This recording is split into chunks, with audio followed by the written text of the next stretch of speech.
മമ്മൂട്ടിയും ജ്യോതികയും ആദ്യമായി ഒന്നിക്കുന്ന മലയാള ചിത്രം കാതലിന്റെ പോസ്റ്റ് പ്രൊഡക്ഷൻ വർക്കുകൾ പുരോഗമിക്കുന്നു. ദ ഗ്രേറ്റ് ഇന്ത്യൻ കിച്ചൺ സംവിധായകൻ ജിയോ ബേബിയാണ് ചിത്രം ഒരുക്കുന്നത്.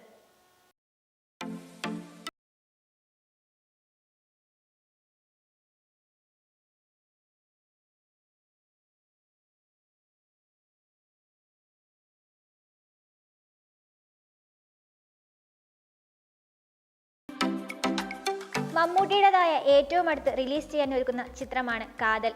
ദ ഗ്രേറ്റ് ഇന്ത്യൻ കിച്ചൺ സംവിധായകൻ ജിയോ ബേബി ഒരുക്കുന്ന ചിത്രത്തിൽ ജ്യോതികയാണ് നായികയായി എത്തുന്നത്.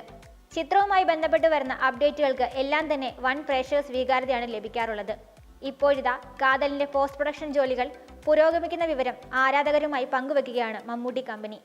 ജ്യോതികയും മമ്മൂട്ടിയും ഒന്നിച്ചുള്ള ഒരു ഷോട്ടിന്റെ ഫോട്ടോ പങ്കുവച്ചാണ് അണിയറ പ്രവർത്തകർ ഇക്കാര്യം അറിയിച്ചിരിക്കുന്നത്. മാത്യു ദേവസി എന്ന കഥാപാത്രമാണ് ചിത്രത്തിൽ മമ്മൂട്ടി അവതരിപ്പിക്കുന്നത്. 2022 ഒക്ടോബർ 18 അഭ്യൂഹങ്ങൾക്കൊടുവിൽ കാതൽ ഔദ്യോഗികമായി പ്രഖ്യാപിച്ചത്. റോഷാക്കിന് ശേഷം മമ്മൂട്ടി നായകനായി എത്തുന്ന ചിത്രം നിർമ്മിക്കുന്നത് മമ്മൂട്ടി കമ്പനിയാണ്.